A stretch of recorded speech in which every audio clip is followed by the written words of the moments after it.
All right. Hello and welcome to another edition of Red Spin Sports. Tonight, we're joined by a special guest, Abdul Malik, who's a Canadian labor organizer, writer, I believe it's a filmmaker or film editor. Screenwriter is technically what I do, yeah. Screenwriter, but he's been published in Jacobin, writes a lot on sports issues, politics, labor, intersection of those, and I guess a lot else. But welcome to the show.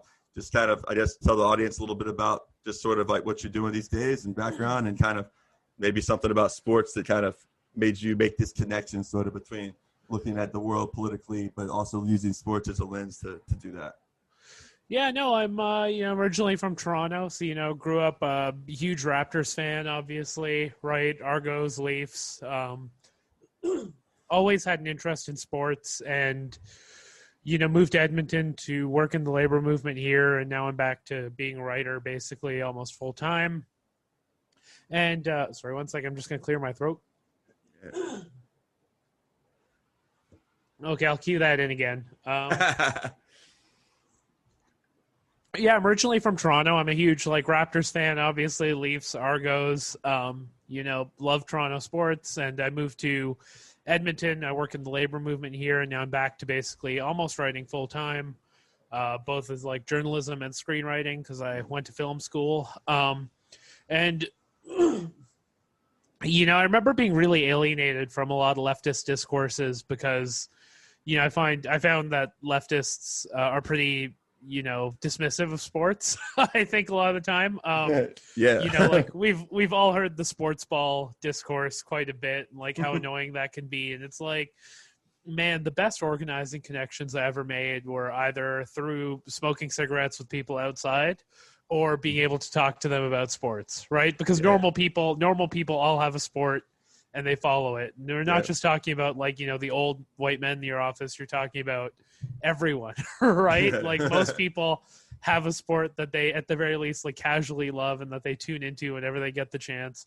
And it's okay, yeah, why aren't more people, why aren't more people like me, getting involved in sports or taking an active interest in it, especially since it's the most visible.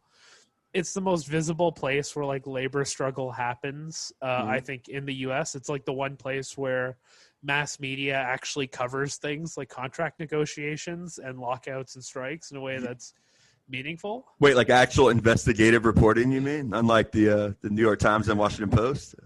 Yeah, exactly, right? It's actual examinations of labor relations and what that means, and people taking the power they hold back, and athletes as workers, right? And it's yeah, so a couple of years ago, I just damn, I should just start writing about this. You know what I mean? Because I was doing a lot of environmental justice reporting and labor reporting for various outlets, because Alberta is the forefront of is at the center of Canada's environmental justice movement, right? We're the oil province. Yeah. Hey, real quick, can I just jump in, because I really wanted to, I'm just curious, man. So obviously the Edmonton Oilers is the storied hockey franchise that Gretzky won, Messier won 4 titles with, and I'm dipping into my hockey knowledge. I actually always enjoyed watching the Stanley Cup playoffs as a kid, even though I grew up in Jacksonville, Florida. But yeah, I mean, obviously you mentioned the environmental movement. So I was just wondering if you could elaborate a little bit on the tar sand stuff we hear about down here, and obviously the Dakota Access Pipeline, and just sort of the relationship between fracking, tar sands, and even some of the migrant communities that develop of just Brando guys showing up to work there, and how that has an effect on sexual assault maybe and other sort of social ills that happen. Yeah, absolutely. And I've spent a lot of time up in the tar sands. Fort McMurray is kind of the big city up there where the tar sands, a lot of the operational stuff happens out of. The tar sands are one of the largest, oil producing projects in North America, if not the world. They're also maybe one of the most environmentally devastating. And when we say tar sands, you literally mean tar sands, right? You're ripping apart the ground and separating this already shitty oil that's only good for manufacturing and industrial usage, not cars and stuff like that, or plastics. You're ripping it apart so that it can be used for heavy industrial work, right? And so Alberta historically has been the have province of Canada, right? Where it's I knew people in high school who moved here because there was such a labor deficit in like fast food jobs that places like McDonald's were paying $15-16 an hour in 2004, 2005 to work here. Right. And for context, this is in Toronto, Ontario, right? Yeah. Yeah. So I knew people who moved halfway across the country to work at McDonald's because the McDonald's here were paying in Alberta were paying so much money because of the labor deficit caused by everyone wanting to work in the oil sands. And then the crash happened, right? And like the oil crashes in this province are spectacularly bad. And like everything we do here is attached to the price of oil, right? And it is this like pervasive sort of death cult ideology because like the government we have right now is doubled down on oil and gas production to, you know, when we are the province that's also best equipped to handle renewables and geothermal. And they're like an insanely reactionary right-wing government. And like, you know, oil and gas now is now seen as like an identitarian issue, right? You're not an Albertan if you don't love oil and gas. And like, this also doesn't change the fact that like it's a workplace disaster, right? Like they ship in a whole bunch of immigrant labor that's brutally exploited in the tar sands, not necessarily in rig work, but in service work, right? Sex work is a big example of this. Security, food services, catering, like all the people that make it run, it's like hugely exploitative. There's obviously outstanding land rights issues where you're basically built like Canadian Indigenous rights is built on largely a treaty system, right? Which are treaty obligations laid out for Indigenous peoples as it relates to the government. There's like clear violations of treaty rights and like just invading already like Indigenous lands that have already been reduced in size over years and years.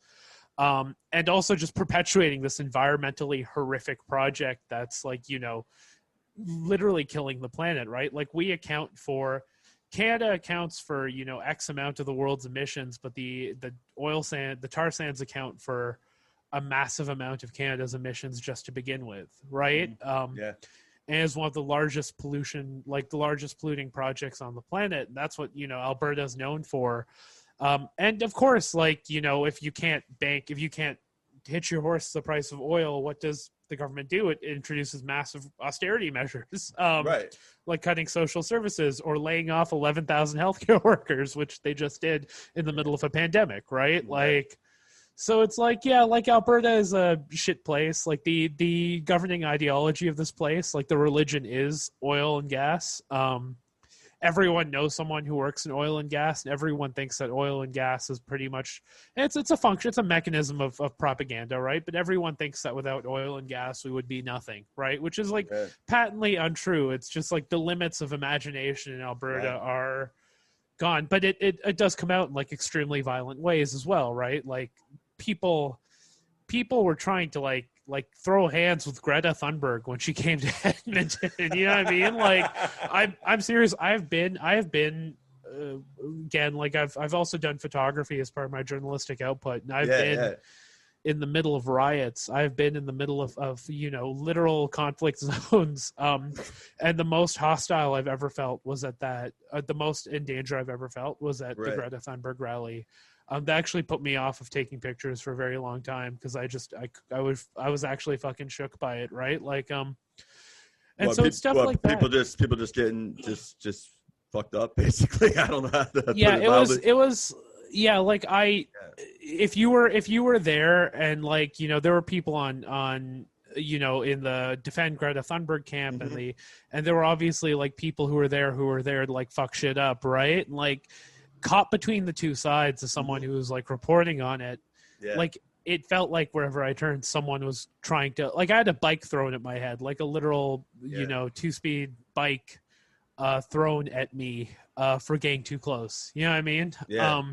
Wait, and these are brother like right-wingers that are mad about her being no, that was actually a left-winger who thought I was a bad faith actor. Or something, a bad faith actor. Just wow, yeah, so it's like, you know, it's stuff like that. Like this place is genuinely like a powder keg, and it's also suffering huge austerity right now. And Alberta is like sort of a tragic sort of place in a lot of ways, and not for nothing. There's a lot of people here doing good work, but also it's my opinion now, and the reason I'm like moving back to Toronto as soon as the pandemic's over is like it feels like this place is insurmountable. You know what I mean? Like I don't think you can win here right now. I think you need to build power where you actually have power and expand outward from there. And like there's a lot of, you know, people will point to like, you know, the aesthetics of the white working class here and say that's defeatist, but like I think there's a lot more sort of friendly working class power in industrial towns in like Ontario and Quebec and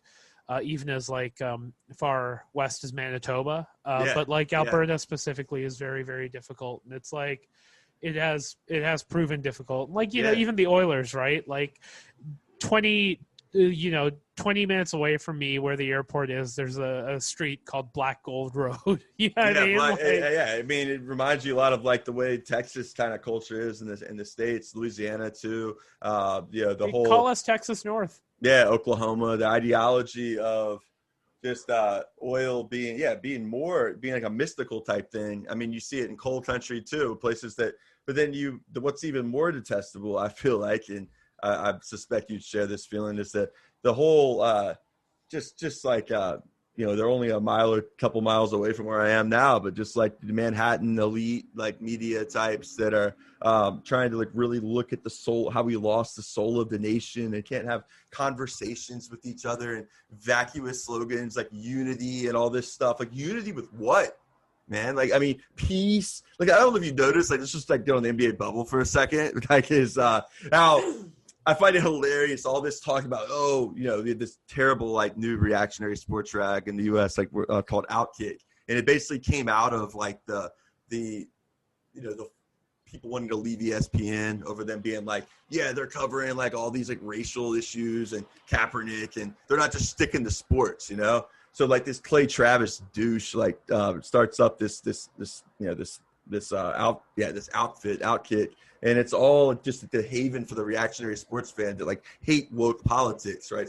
Quote unquote. You know, they bring on Jason Whitlock, who ironically used to be like kind of a liberal journalist who would talk race and stuff like that back in the day. Used to be at the Undefeated at ESPN, and now it's just a straight up like, calls like BLM bigots love Marxism. Outkick is like the Blaze of sports journalism. You know what I mean? Like it's ostensibly middle of the road, like slightly edgy, but like it is horrific. Like I want to know, do you know who's funding them? Like I'm actually quite curious. Who's I mean, I know all right, so Clay Travis is still at Fox Sports. He's made a lot of money. I don't have a specific funder, but I just know that they have become like literally the organizing ground for like the angry right-wing movement that wants to like take back sports, take back sports from the audacity of like and athletes to just like, have in a country that praises itself and prides itself on like freedom of speech, which is funny because it's such an abstract concept in a class society where it's like, this like the abstract notion of freedom of speech when like you can literally go to your job and if you like talk shit about your boss, it's like, oh, boom, boom, boom, you're fired. You have no right to like actually a living or anything like that. No right to any dignity, but you have the right to like, in theory, say what you want to.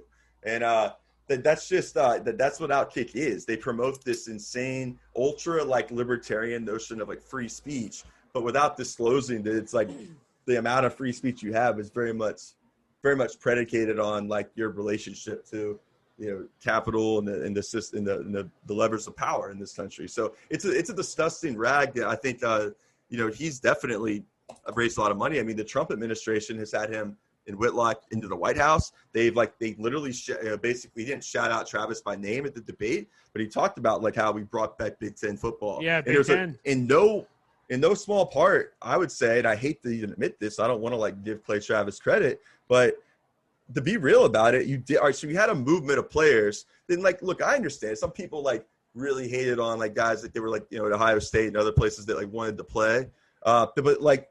What they forget is that they weren't just saying we want to play at any cost. They were also like trying to, bridge the gap between like the whole Pac-12 unity statement and, but also people who like wanted to play, but with like demands about like what it means. And, but that's another example where the left kind of like, is just kind of maybe getting too out in front of where the masses are, where people are on things because, like these are mostly like black players who like their whole life have been conditioned I mean, but not just black players, like, white players too. And others that have been conditioned to like want to play. You've reached like the height of like, the biggest stage where, any one season could be the difference in either making it or not making it. In a landscape we see that is very bleak and bleaker by the day. And the notion that like they're like all just selfish, like wanting to play is like way misguided anger, when the reality is like, you can't expect 18 to 22-year-olds. Like, I mean, I made stupid decision to go back and play college football. My back was messed up, and I didn't want to tell the trainers like, what was wrong and stuff. Right. It just, I knew what that meant. I'd worked too hard. And of course I'll just get better, down the line. They can patch you up. And that's just a mentality. I think that like, it's just hard to understand, unless like you've been immersed in that. Because it is like, doesn't make sense rationally when you zoom yourself out of it. But nonetheless, that's the one thing I will say in terms of sports media is the one place I give money to regularly is Defector, because like Defector is maybe the best journalistic outfit that covers like sports media from a very progressive, very active, and very fresh perspective, right? Like those Deadspin guys have done an amazing job rebranding and like Chuck Modi is one that does a great job covering a lot of protest actions in DC. I know.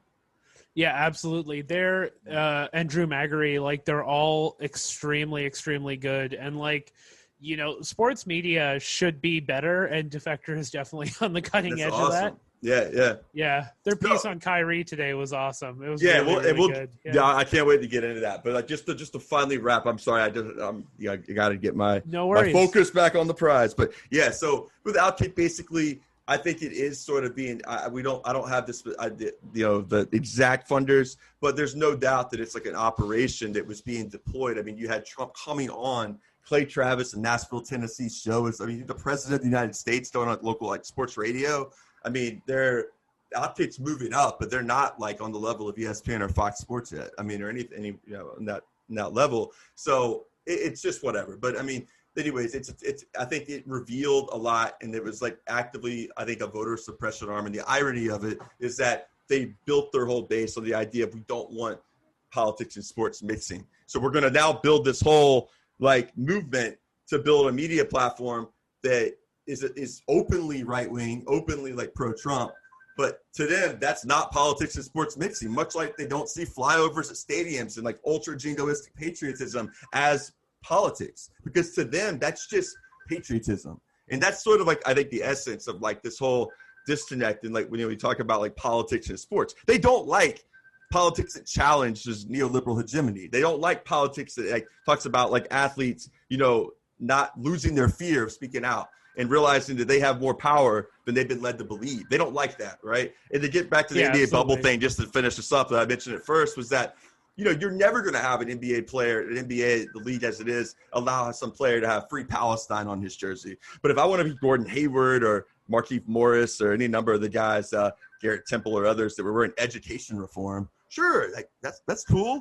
Even though, like, I mean, I'm sorry, that's like, it's personal for me, but like, that is an AstroTurf movement to sound like woke. We want education to be better. That is all about charter schools and advancing charters. And instead of funding, it's intentionally defunding public schools to get the result it's like that you want to have to justify that they don't work. So that's all I got on that. But anyways, hit me on the Kyrie news today, because I know he hasn't been wanting to talk to the media. And there's something beef with Kevin Love I saw right before we came on. So maybe you can enlighten the Redspin crowd on the latest. I didn't see the Kevin Love stuff yet, because I've been like cooked working all day. But like, I think Kevin Love came back and like got mad at Kyrie for calling the media pawns, which I think is so fucking funny. Like the Kyrie stuff is great because it's like, ESPN in particular, which I feel like this is really a pushback against, the big networks, not necessarily small media in Brooklyn or whatever. But like, like Kyrie just went off and, is getting fined for not doing media requests and shit like that. And it's like, Honestly, good for him. Because I love it. $25,000 a day for him, and then $25,000 a day for the Brooklyn Nets.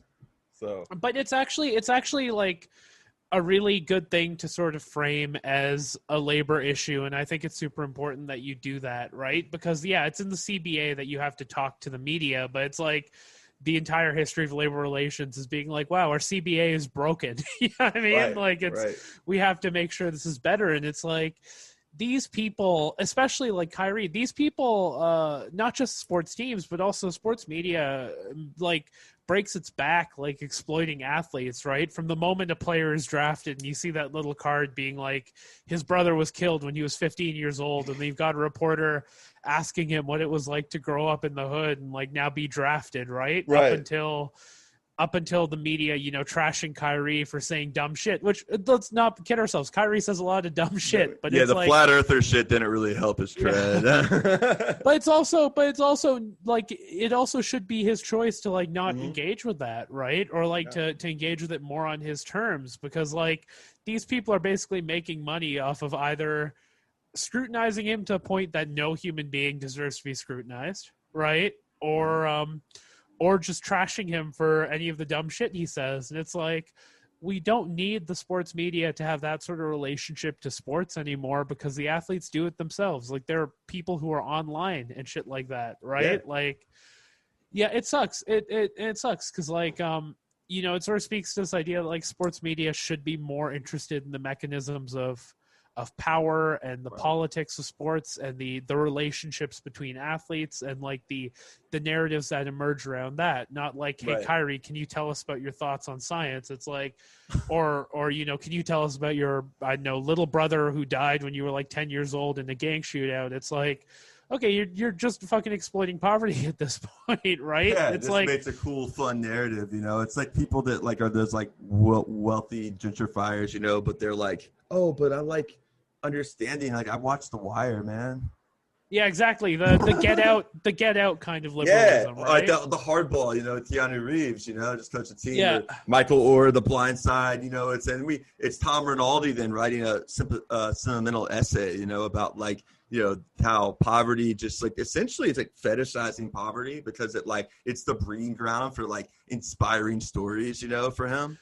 Bootstrap ideology is pretty much the thing that sports media trades in, right? And it sucks because, like, for me, the most interesting, like, one of the reasons last season's Raptors roster is probably my favorite Raptors roster of all time. Yeah, is because of the narrative of these like very scrappy guys who no one believes can defend a championship are now defending a championship, and they're fucking going off. And you've got Kyle Lowry, like undisputed leader, Mr. Education Reform himself. That's right, Kyle Lowry too. Yeah.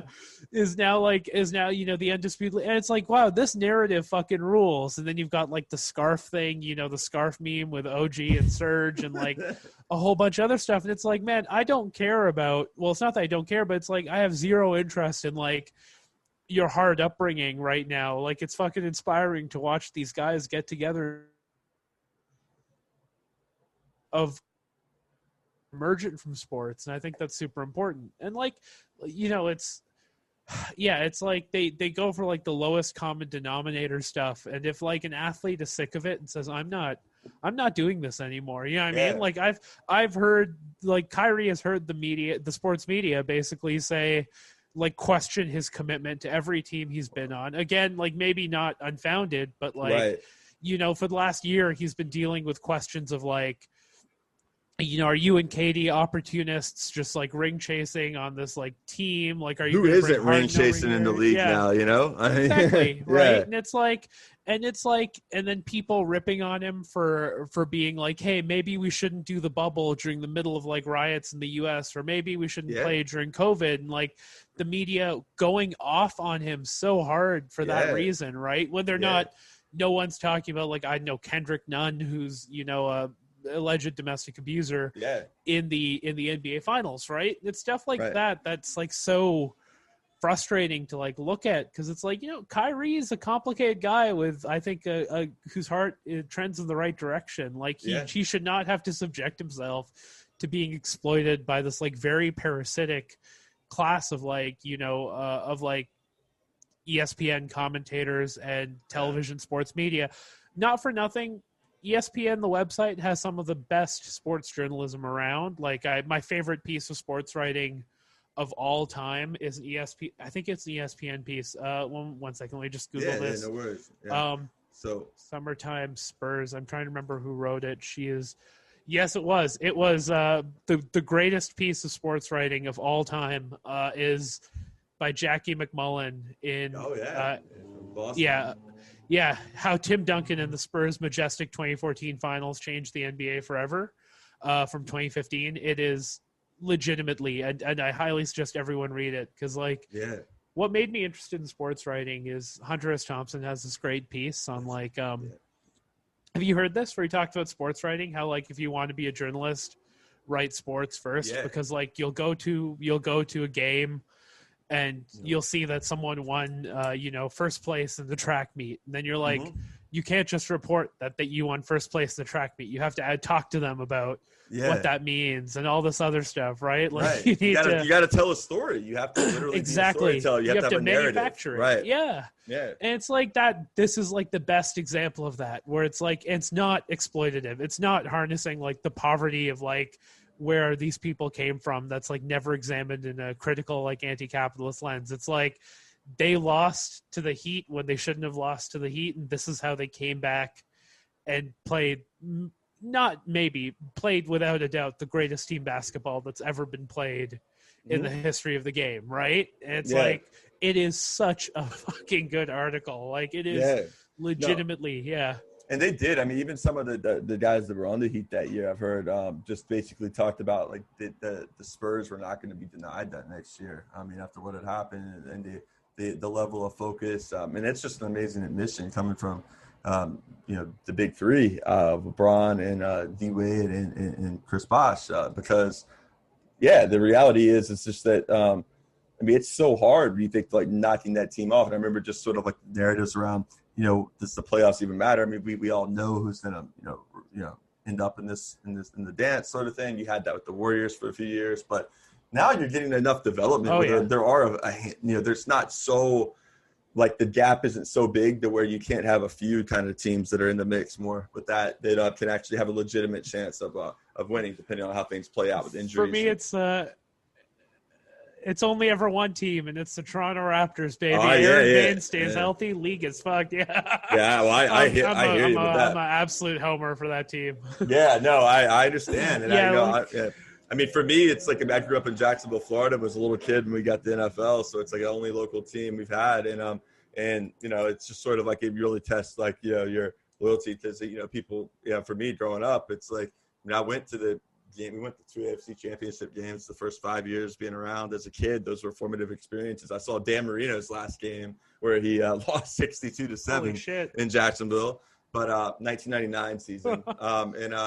But then the Tennessee Titans, the first year of that team, ironically, that was the first year they were not still the Oilers. The first couple of years in Tennessee, when they moved from Houston, they were still the Oilers, but they became the Titans. And then the year that people remember the Super Bowl, where it's the Rams' greatest show on turf with like Kurt Warner, who like came off the bench after like stocking groceries in Iowa, sort of narrative, and they the whole there you go again, right? But it's just kind of funny because now no more Houston Oilers, so it's just the Edmonton Oilers are the only ones that can hold down. Edmonton. It's funny.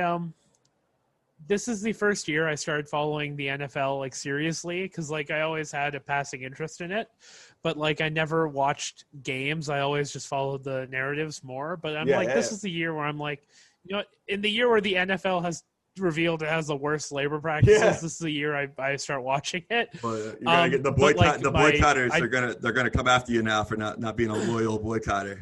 Oh, absolutely. Oh, my basketball group chat's already roasting me, but they hate me even more because the team I picked, any given Sunday is my favorite sports movie of all time. So I just started. Baby. I'm like, okay, you know what? The Dolphins. Yeah, the Dolphins are my team. You know what I mean? Well, they're like the Miami Sharks. I picked the best year.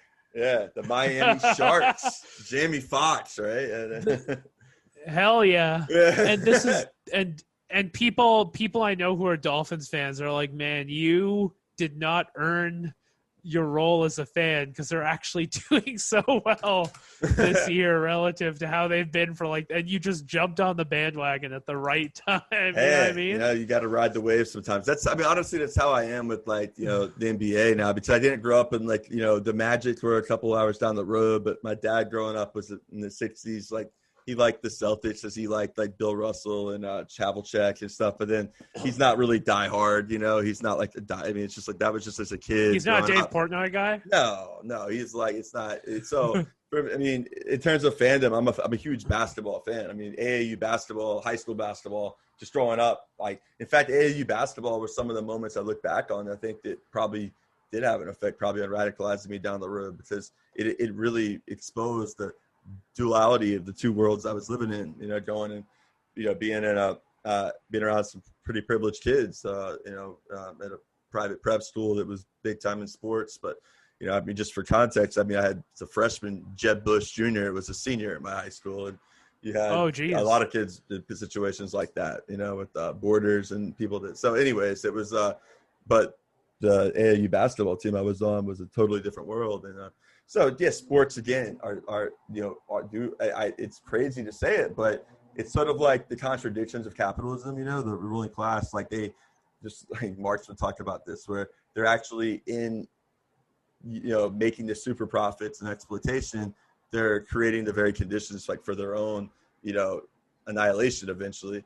Not that I don't want to say it's inevitable, because I think that can get dangerous too, and give people the idea that you can just, things will just work out that way eventually. No, you got to organize, and capitalism has been very resilient, in reforming itself and being able to adapt to changing conditions. So people can't underestimate what we're up against. So that's a fact. But let's get in real quick to you wrote this piece in Jacobin that just came out, and about the luxury sneakers, or basketball shoe, and just other just sort of like Air Force Ones, just general kick market, that's now becoming ubiquitous in terms of us being a status symbol amongst like urban hipsters and the New York Cities and the Phillies or Chicago's and LA's of the world. And so what kind of piqued your interest in that? And it is a crazy dynamic. I just haven't I got into it and really I learned a lot actually. So I'd be interested to hear sort of kind of how you decided to go down that road research wise, and sort of the conclusions you draw, what it says about sport and what it says about like the role of accessories and whatnot in helping people manufacture kind of like in sort of more perfected sort of images or self-conceptions of themselves. Those are my two areas of research right now. I'm writing a third piece for Jacobin for next week about the NHL CBA negotiations. Mm-hmm. But like my two recent bits of research have been, sneakers, because I'm a huge sneaker head. Mm-hmm. Like I own, a couple, more than, but three digits worth of pairs of sneakers, right? Mm-hmm. Like I used to be heavy into buy, sell, trade as well. And like, I know that culture a lot, and like, where it comes from, basketball, the world of like black commodification of like blackness and stuff like that.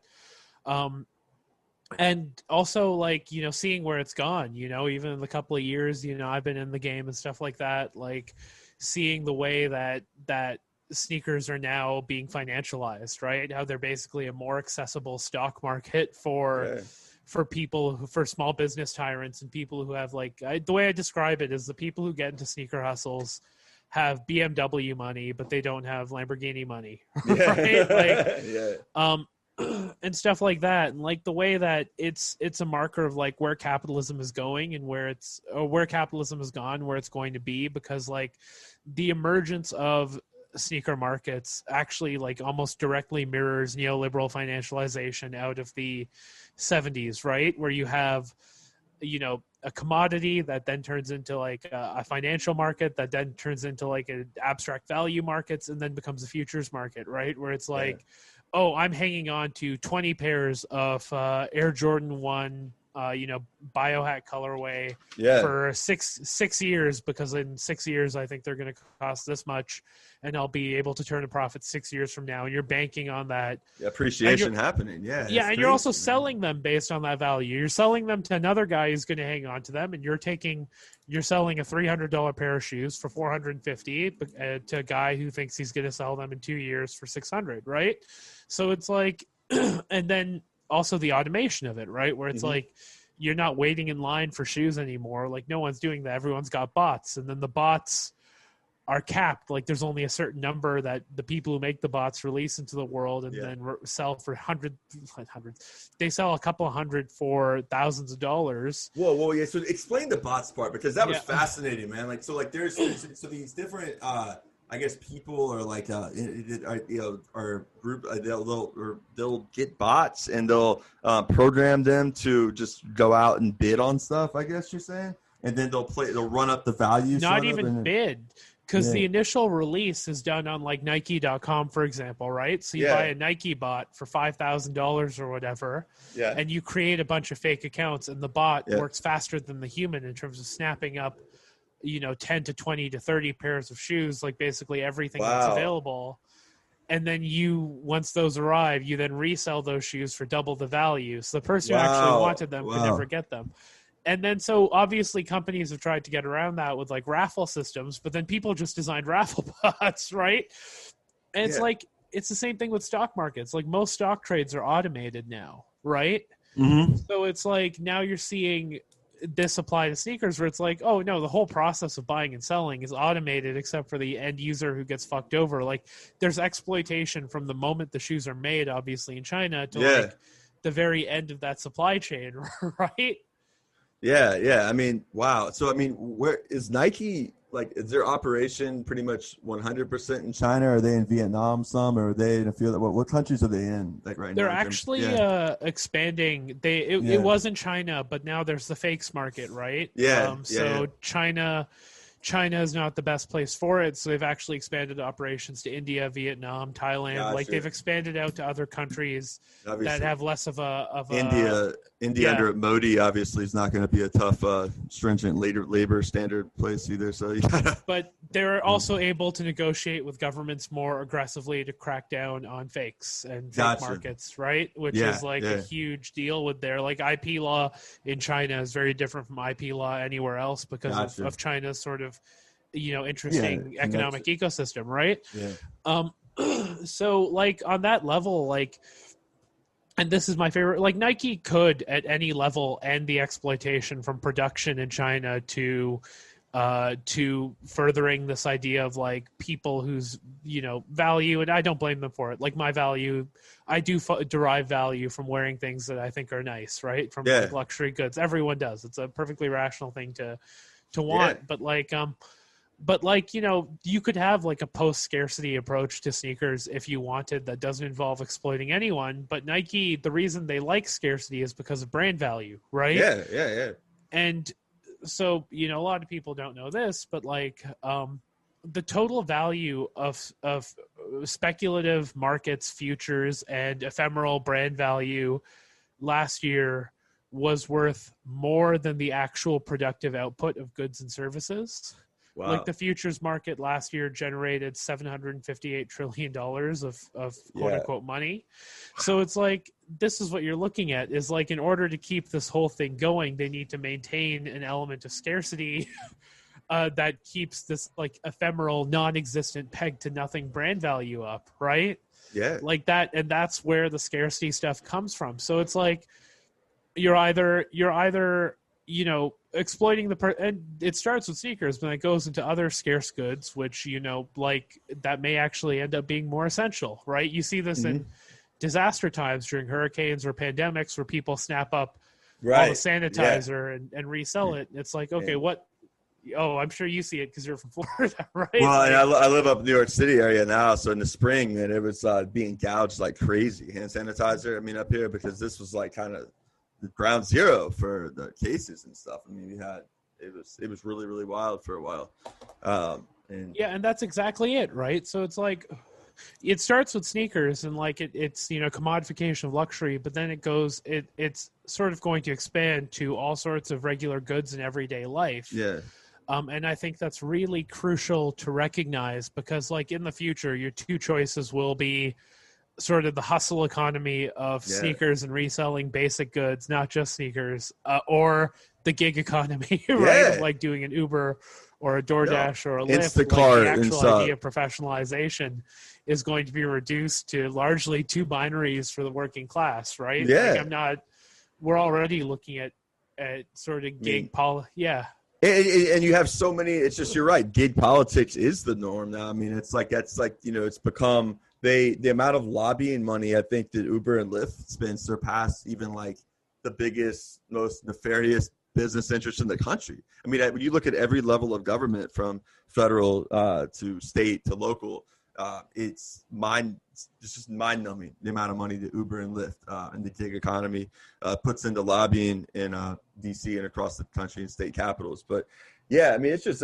it's fascinating when you talk about value. It kind of makes you think of the petroleum market and really the hegemony of the U.S. dollar internationally, and how so much of empire and U.S. imperialism is really enabled by the fact that currency, as long as the dollar remains the currency of primary exchange, and they are able to enforce that through brutal relationships with like Saudi and UAE, and it it's that post-World War II agreement, I think, with like Roosevelt and the Saudi royal family, that we will not evade you, we will protect your kingdom, your Wahhabi Salafi jihadist, very I guess I don't know what the most reactionary form of Islam. I've kind of made the analogy to people in the U.S. that you think of Southern Baptists, really right wing evangelicals, that they are like the Saudi Wahhabist sort of view of Islam. It's a perversion of Islam, really. But that's not even, and that's like the other thing too, right? Where it's like even in Saudi Arabia, the agreement made between the royal family and the Wahhabist sort of cleric class that exists, that is historic, was that we'll cede cultural control to the Wahhabist clerics, right? Circa 1900s, right? When Saudi Arabia was finally united or whatever, but in exchange we control the economic power of the country, right? So it's like there's clearly a cultural sort of international relationship there that's definitely worth looking at, and it's understanding of power as it relates to, oh no, you enforce whatever cultural norms you want and we'll cede power to you, but you're not touching the oil that makes us and our 6,000 crown princes rich, right? No, you're right. And it reminds you so much of how the ruling class is so willing to capitulate when it comes to social issues. Eventually, push comes to shove, they might not they might not have wanted gay marriage or whatever, but all right, we'll whatever, eventually so they'll make these little deals on social issues, even though to the protestation of a lot of right wingers and stuff. But ultimately, it's the class interests. At the end of the day, it's the stuff when you start challenging. The nation talks land reform. There's issue of whether it's the nationalization of resources or anything like that freaks the West out, anything that leads to the propaganda crusades and the interventions. But you really have it with my point with Saudi Arabia is that in the whole petrodollar is that everybody that does business with them has to trade in US dollars as part of the agreement. And so really it's the hegemony of the dollar, that really, because people keep asking, how did this house of cards keep going? They're just printing money, quantitative easing and all that. And at the end of the day, it's that military might and the amount of nukes. It's wild, but it's like that. We're essentially the U.S., a state that exists purely through the brute force and the fear of what would rain down on oppressed nations, if they. That's why it's so important within the belly of the beast for people to organize and to, try to agitate and really understand these conditions of where power rests. But absolutely. And that's been a big focus of my research. It was nice to actually write about it. It was quite cathartic because it's I'm an active participant in this economy, right? and stuff like that. Like those were sort of, there were two pieces I wrote last week that I was really proud of, about things that I think that we don't consider around sports, right? Like sneakers are definitely one of them. And like the relationship to capitalist hegemony is to me very worth examining and very worth looking at, because it is a marker of where we're going to go. And I'm 100% sure of that, right? Like it's the most accessible form of a futures market that anyone has access to. And people, like I remember, people I know and stuff like that, like you'll go meet someone in public to sell them a pair of kicks, and you'll see that like, oh, they clearly cannot afford the money that they're giving to you for a pair of sneakers, right? And it's like, but they're doing it anyway. And it's like, oh shit, like you're someone trying to like make it, exploiting someone else, very directly, based off this like artificial, like based off a sense of commodity and a sense almost of like worth. Bitcoin type currency, like you got on a micro level, like have enough people that like, that there's enough faith and value, and that like the value will hold, and that there'll be like the kind of marketplace for the items, the destroying lives. Exactly. Yeah. So the fact that along the way, you're people just making their little cut, kind of like you mentioned the wholesalers there, and then you mentioned the people that are bots acting as wholesalers, gobbling up, and that's essentially what we're getting, since we're not producing things and like on a mass scale here. Capital is like constantly looking to expand to find new terrain, basically to find cheaper labor. It's constantly, that's an essence of it, that it works by you finding an edge, a competitive advantage. So, as you talk in economics talk, right? And so the reality is, that's why I was wondering what your take on consumer activism is, because I want to bring it up. Like, I'm a big fan of Into Sport podcast, and I've really enjoyed getting to know Nathan Coleman Lamb, who's like from Toronto, like you. But one thing we've kind of like, in a friendly way, just kind of had back and forth on it. Look, I get it. Like they believe in like kind of that football is inherently, unsalvageable, all the different, the usual stuff, the hyper masculine stuff. It's not even stuff that's like not true. It's just that in a society, I feel like it's so characterized by contradictions and just and just constant bombardment of propaganda. And you look at like the fact that abolition and some of the issues, like I'm hesitant to make the analogy to prison abolition, but it does remind me of it in a little ways. So like, what does prison abolition look like under capitalism? To me, what stares me at that is the sense of like that then you're going to get even more of a hyper privatization or abolishing the police within the context of capitalism. And whereas like, I think we need to go towards like community control police, where there's like legitimate community control over them.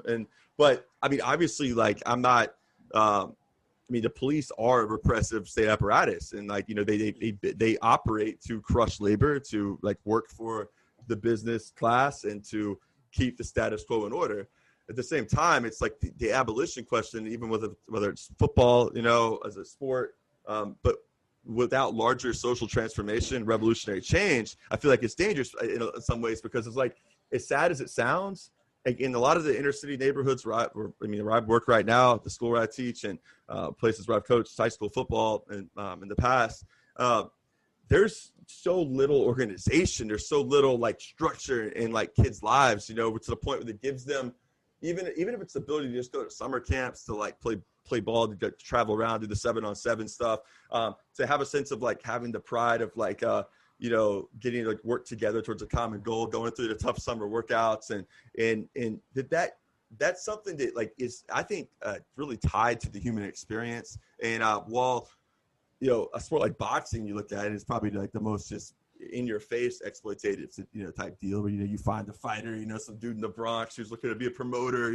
come on, son, I know you've had a tough background, I'm going to take you into my gym, and I'm gonna, you're gonna meet my buddy, Vito over here. It's gonna start putting you up, and then before you know it, you're part of the family and they own you or something, So like, we can go on all day about the grotesqueness of sports and talk about the tar sands and talk about the labor exploitation that goes on in sneaker market. And but at the same time, it's like, I feel like sometimes too much focus, and liberals do this, gets put on consumer activism, the idea of like vote with your wallet and stuff. And it's like, if you're talking about really trying to organize on a mass level, whether within your unions, whether within through community organizations and anti-war groups, whatever it may be, I feel like you got to like kind of try to meet people where they're at, and like realize that the desire you mentioned to like have nice things and stuff is very much tied into. I see it with, you know, kids that are all mainly Section 8 and 100% free lunch school I'm working at now, where there's this like hyper sense of like who's got what shoes, who's got what, you know, because they don't have the ability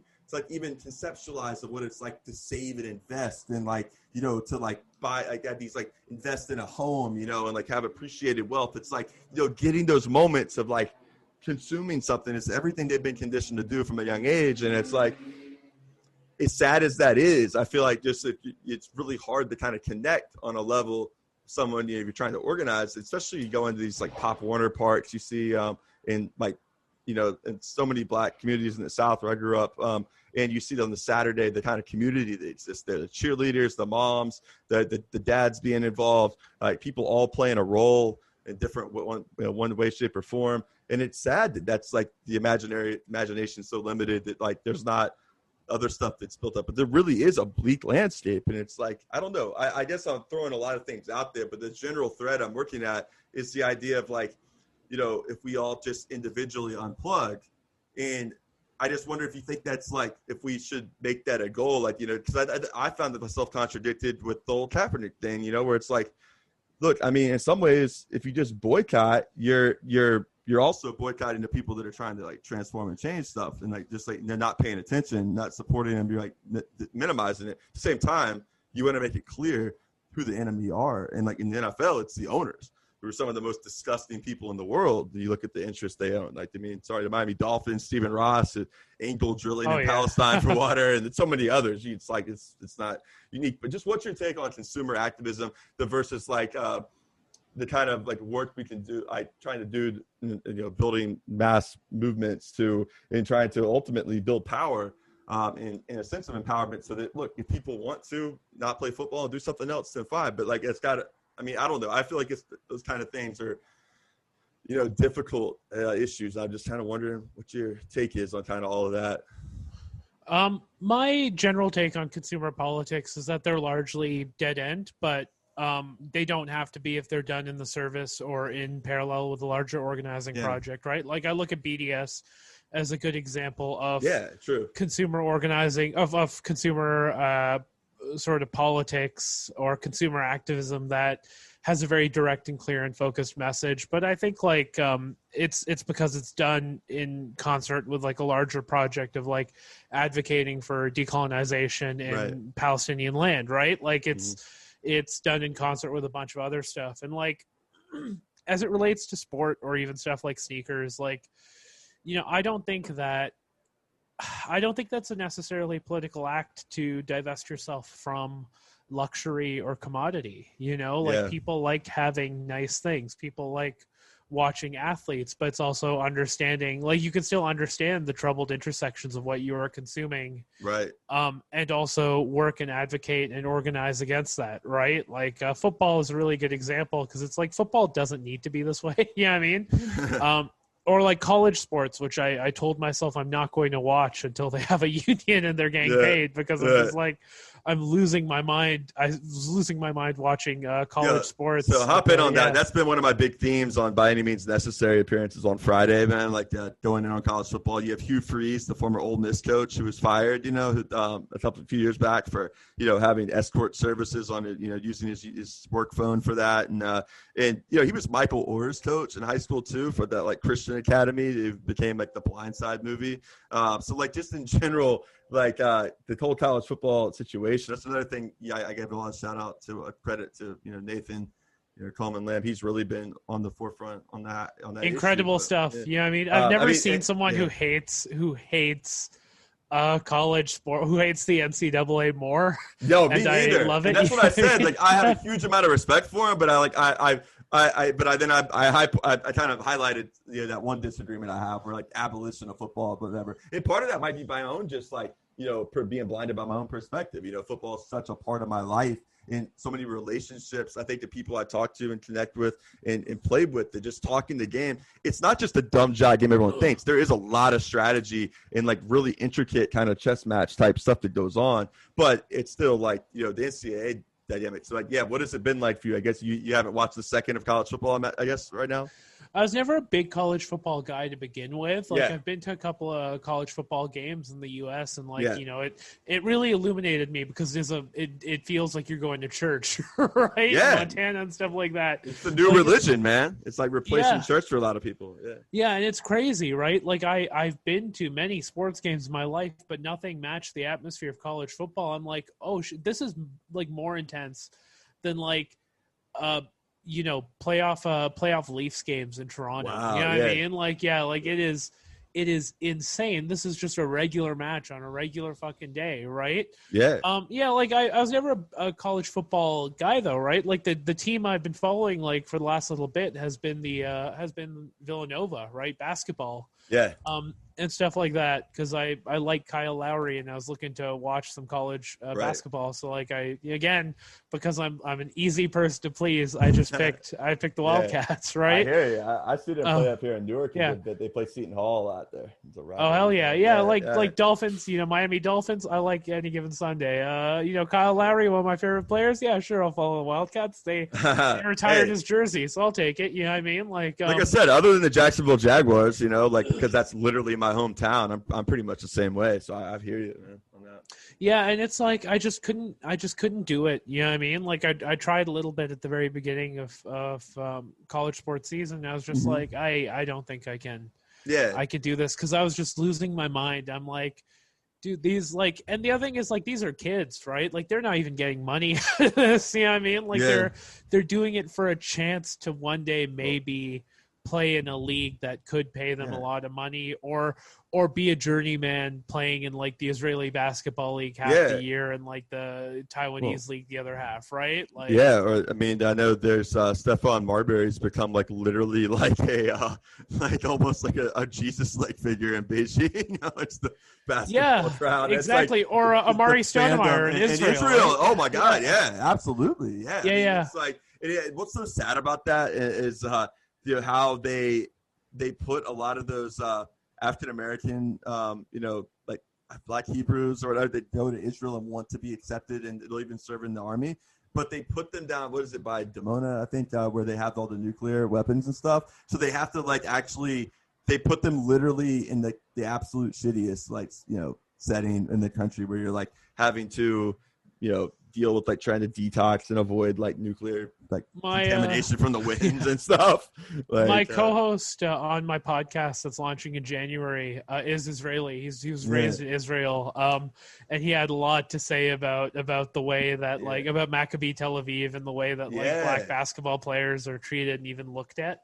Well, you know what I mean? Like, they're looked at. It's crazy, man. Because there'll be certain. It's like reminds me of a lot of these like racists in the South they'll hold up their running back, their guy, at Alabama or at Georgia, whatever the big school is in the South, but it's like it kind of ties into the whole reactionary Southern white fear. And it's not just Southern. It's like the United States as a whole, and like the idea of the fear in the collective, of like black people, right? But like I love the individual, like I love my good friend, and you sort of see that in like Republican politics where like they're always looking for like the perfect like next black politician. They had Michael Steele, there's Tim Scott in South Carolina that will just like play, and I don't want to take away, I'm sure they probably really believe that, but I'm just saying that, I joked with like kids I've coached, if you just have no principles or whatever and you just want to like get paid, if you like just really study up and just are willing to become a black Republican and just like,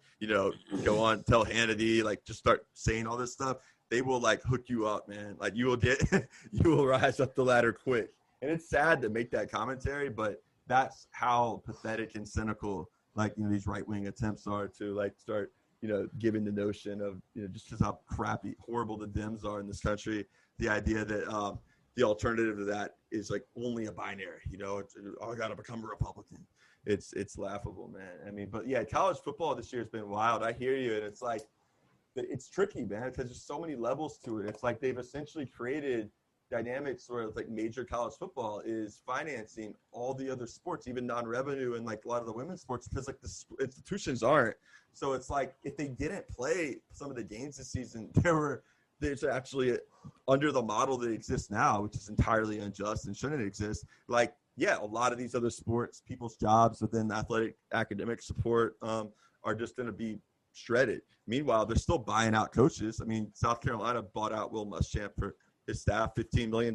You know, oh, of course, yeah. Texas is probably going to do the same with Tom Herman for $25 million while they're furloughing people and like talking about the pain, the pandemic. So it's like, yeah. So I know being in Canada, you're a little removed because college football is like really just uniquely like crazy American type thing. You know? So I don't know. What I wanted to ask you, just about like the Maple Leafs as an institution in like Toronto, because like, I've heard from some of the Indisport crowd just talking about, what the hockey culture in Canada and sort of like what's your thoughts are on hockey culture, the Leafs in general, like what kind of analogies would you like? What would you analogize it to maybe? But the Leafs, I mean, am I wrong in making this analogy? They're essentially like kind of like the New York Yankees prestige wise of like, of the NHL essentially, but they've just been down. I mean, you had talked about like, you say New York Yankees. I'll say Knicks. All right. All right. There you go. All right. Better comparison. I'll be brave enough to say they're closer to the Knicks or the Jets. God, how is that possible, man? To have like all that money and all that. I don't know. Maybe just enlighten me on that. How they can be so. The Leafs are like a historically poorly managed team. You know what I mean? Yeah. That's like perpetually been cutting corners. Like for a long time, they've been the most profitable. I don't know if they still are, but for a long time, they were the most profitable team in the NHL, right? It sucks. But at the same time, like hockey fandom in Toronto, I feel is declining pretty rapidly, especially with like the advent of the Raptors being good and like, hockey is also, I think, generally like on the decline in Canada because it is like a sport largely of privilege, right? Like the equipment costs money. It costs money to play. There's no like real college sports pipeline into the NHL. You need to go up through the junior hockey leagues I've always heard about. You need to go up through the World Juniors and like, Pee Wee and all that stuff, right? Yeah. Like, the pipeline is very different to get into the NHL, and it's a very expensive pipeline. Like I have coworkers who wake up at like 4 a.m. to take their kids to practice, who pay, I have one coworker whose son is almost definitely going to go pro as a goalie, right? But he paid $10,000 for a 3-week goalie camp for his kid, and then the pads cost another $2,000, right? Like, so it's like, you need to have money. You need to have money to play that. And like, so correct me if I'm wrong. It sounds significantly more expensive than football, even American football. Because I don't know how much football costs, but it's expensive as shit. And it's like here. I don't know, high schools and stuff, like the kids don't have to pay for their helmets and stuff like that. I mean, those are just provided to you. So you pay for that, and you pay for that. You pay for that when you do hockey, right? And it's like basketball is an easy sport to play, and like Canada's, like Canada's always fairly multicultural, but like the ease of entry into basketball and the fact that there is actually like a pipeline. A college pipeline to playing basketball professionally is like really crucial, right? Mm-hmm.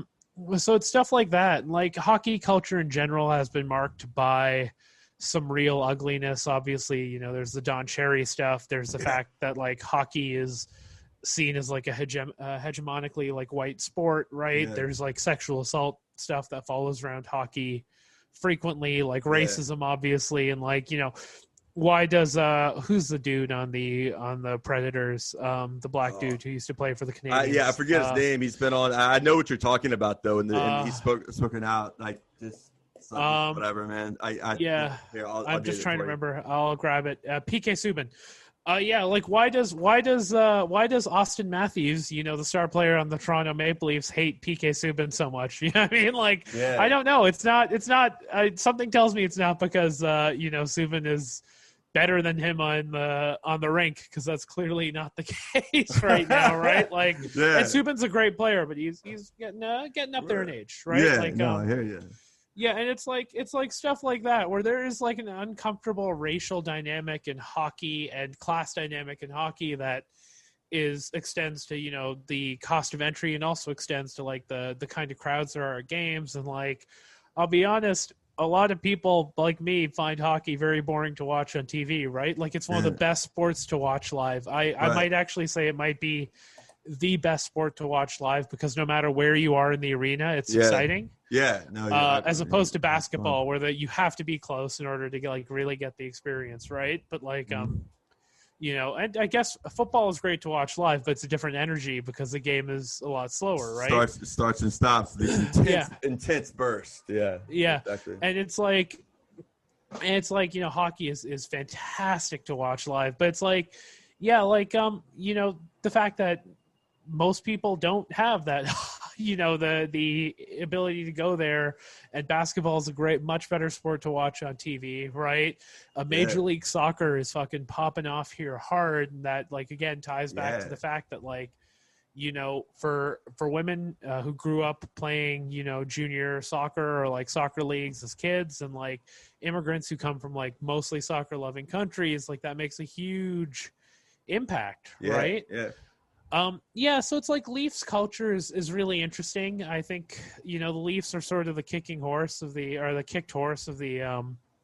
league and of Toronto too. When were they last good? I mean, how many? I mean, when you have to go back to the 60s, 70s. I mean, when? I mean, they were the last. Their last championship was when there were 6 teams in the league, right? Wow. So they're going back to. I know the Rangers have been perennially underachieving. I mean, they won the cup in I think 94, and I remember 1967. Wow, was the Leafs. That's amazing, man. To have that much to be that. That's just wow. Yeah, and the 1967 season had 12 teams. Yeah, and now you're at 31. With us. Expansion team in Seattle to make it 32. Oh no, I lied. The last year they won the cup was the 66-67 season. Yeah, there were 6 teams. Oh, whoa! They were still at just 6 then. There were there were no Flyers yet. Or? No, it was what the Blackhawks, the Rangers, the Canadians, the Red Wings, and the Bruins. That's it. Red Wings, Bruins, Rangers. Yeah. The original 6, man. Yeah, that's crazy to me, right? So when did the Flyers come in? I mean, I thought they would have been. I mean, maybe shortly thereafter, I'm sure. But they came in the year after. They were part of that expansion that added it added the Blues, the Flyers, and I think the North Stars. The first iteration of North Stars. They're now the Minnesota Wild, right? Yeah. They moved to Dallas, and the Wild came in. Which, by the way, the Wild and the Blue Jackets, shout out both those teams, because they the Blue Jackets have low key been my favorite team, because it feels like something that shouldn't exist. It feels like a fake team from a hockey movie. Yeah, Mighty Ducks movie. Yeah, I remember seeing that when I think I was when they tied the record, by the way, for most wins in a row. But I remember seeing a little NHL poster at some I don't know, book fair thing. I forget what even the context was, but I was maybe 5th or 6th grade, and it was had this random new logo on it, and it was and I was like, what is that? And I found out that looked, I guess, on dialed up the old AOL dial up, back in the day as a kid, and was wow, why did they have a team in Columbus, Ohio? I mean, when did they put one maybe in Cleveland or Milwaukee first, But you realize Columbus is a little bigger than people think. It's not just a college town for Ohio State. But anyways, man, I mean, I guess I want to kind of maybe I know you've been going for a little while, so I just want to close just sort of I know I do want to mention again that I forgot to at the beginning that you can catch Abdul on Twitter at Socialist Raptor. I think a pretty awesome Twitter handle in terms of tying together two aspects of what matters in his life. But but just sort of the general question to go back. I mean, I watched the show on Netflix or whatever. It's Frontier a couple of years ago about Canada and stuff, and just generally I don't know as much about sort of the indigenous rights movements and whatnot, and kind of maybe the connection. We've heard so much about Standing Rock, here in the States, but I also as it relates to hockey. I mean, I would assume that as it being pretty white homogenous, that not many indigenous or other minority Canadian players really have come up through hockey, or have there been any stories of that? It's interesting. I got to let me just check his name to make sure I get it right. Oilers defenseman. Sorry, 1 second. Yeah, I got to hang out and actually do some photography of Ethan Bear, who's the Oilers defenseman, who's indigenous. Mm-hmm. You know what I mean? Wow. Awesome. And his family is actually quite wealthy. relative to a lot of other people where he came from and stuff like that. You know, he's a great player, and you know, he deserves everything he's gotten, no doubt, right? But even like in Indigenous communities, there's a big class dynamic around chieftainship and wealth and hereditary rule and a bunch of other stuff, right? Because like oftentimes a lot of people are in bed with the oil companies, which and they profit off of that, but other people in their constituency or community are not, right? Right.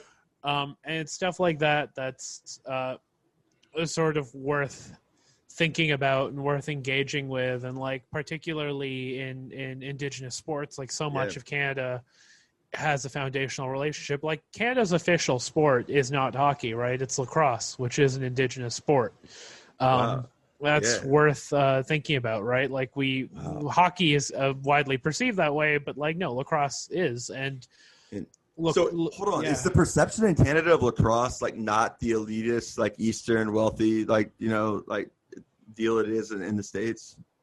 It is, but it's also a little different because there are a lot more like Indigenous lacrosse players and stuff like that, right? Like it's you know, it has a very deep relationship to Indigenous culture here. And there's also like a whole run of Indigenous sports I don't know a lot about, but like that exist here, and they, you know, there are their own games and stuff like that. But, you know, it's very rare that that even the slim opportunity is provided to athletes who grew up in like cities or small towns. Like rarely ever extend to Indigenous reservations and stuff like that. Right? No doubt. Land. No doubt. So it's like, that's a huge part of it, and it sucks. You know what I mean? It's definitely part of like a decolonizing project, is making sports more accessible and decolonizing sports, which to be fair, there's a lot of great work being done by academics, especially at the University of Alberta. You know, a couple of them are people I know who have been like researching this and putting out really good work on approaches to doing so and stuff like that, which is absolutely awesome. But like I think there is also an element of solidarity. Again, I go back to stuff like basketball and immigrants as it relates to indigeneity, because those sports are not always sort of white dominated, you know what I mean? Which I think is also another knock against, like, there have been a lot of great Indigenous hockey players over the years. We just, very few people know their names. You know what I mean? Like, exactly. Yeah. And it absolutely sucks. And there's also, you know, the first Asian American hockey player in the NHL was from Alberta. I'm 100% sure most people I know would not know his name or what team he played for, right? It was Larry Kwong for the Rangers, but wow. Yeah, you're right. So there's just that makes a lot. That explains a lot, actually. I mean, and you mentioned the hierarchy within a lot of Indigenous communities, and it really, you know, at Florida State University, where I'm an alum, the fact that the Seminole Tribe of Florida, the leadership that has the Hard Rock casinos out in Broward County, has gotten extremely wealthy. Made the deals with Florida State, the brass, to ensure that you know, the Seminoles mascot would not be touched, and that they had, you know, had the cover of the the Seminole Tribe of Florida. And they did that here, by the way, because Edmonton's CFL team, Canadian Football League, the Eskimos, right? Yeah, it's now the Edmonton football team.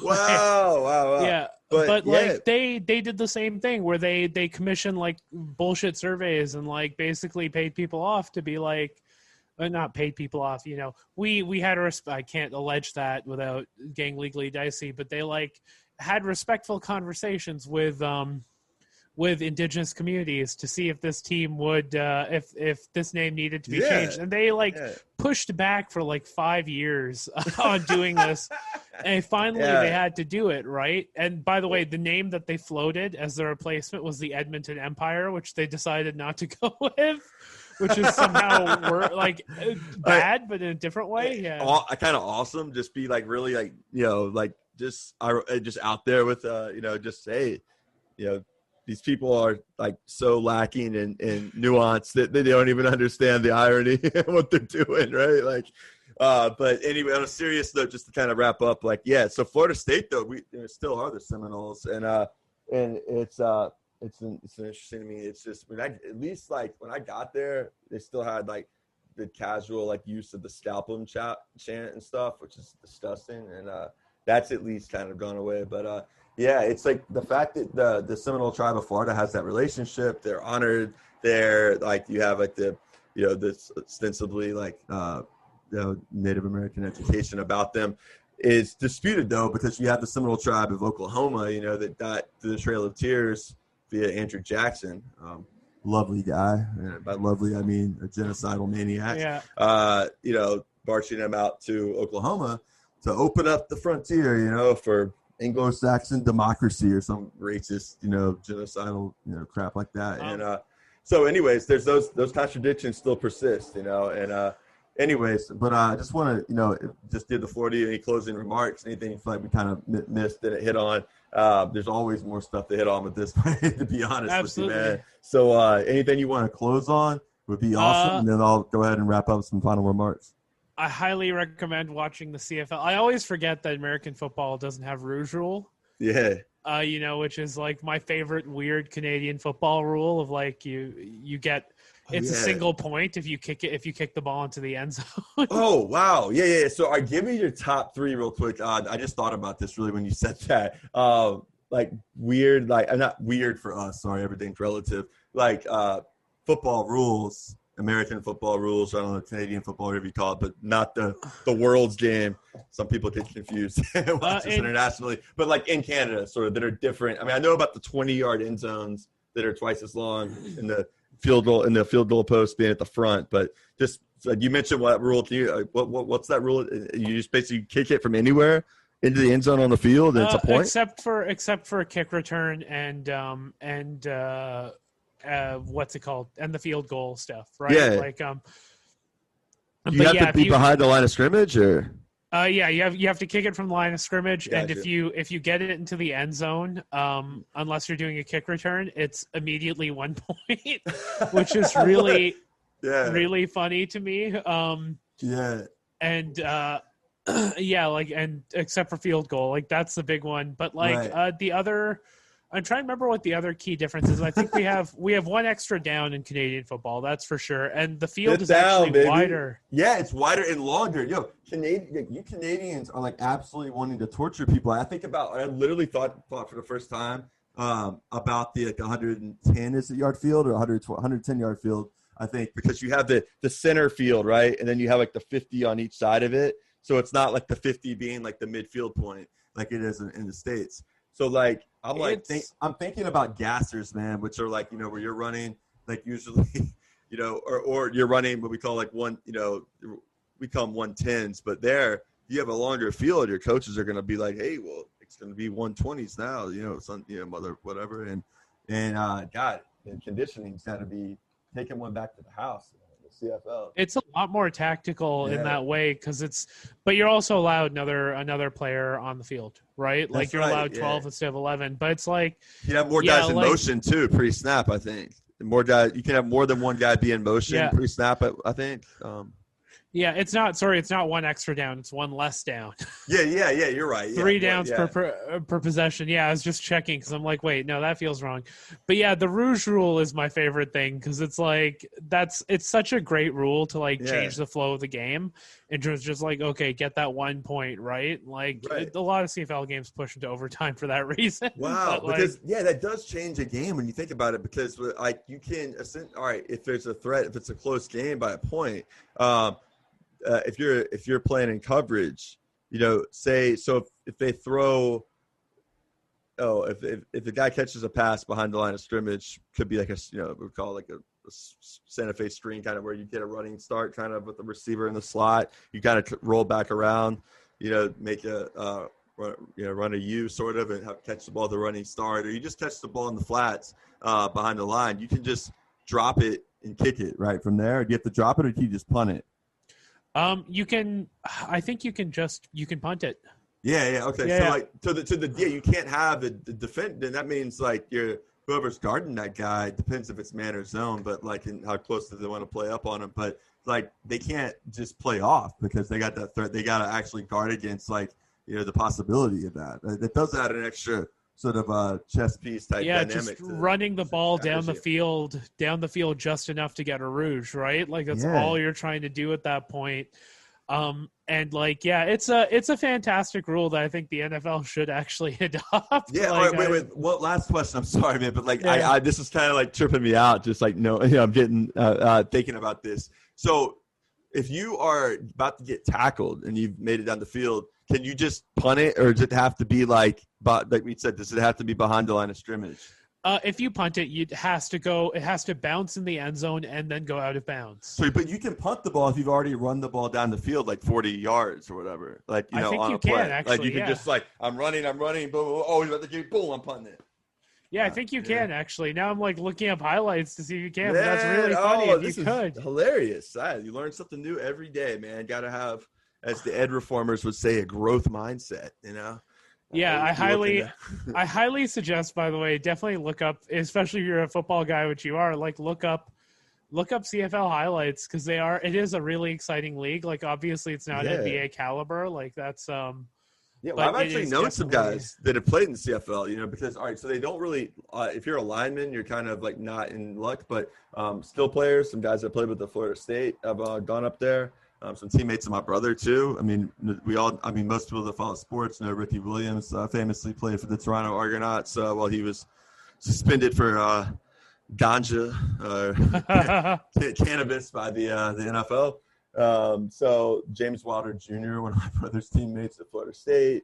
We've had, I think, Rodney Smith from Florida State, too, my brother played with. And there's been, Greg Carr. There's been a number of, I can go down, like Warren Moon played in the CFL. Flutie did. So there's been a lot of guys going back over the years that have honed their craft up there north of the border. But anyways, Abdul, man, I think we'll go ahead and wrap now. I really appreciate your time. And definitely check his work out on Jacobin and at Socialist Raptor. And basically anything else I'm forgetting in terms of where they can check you out at?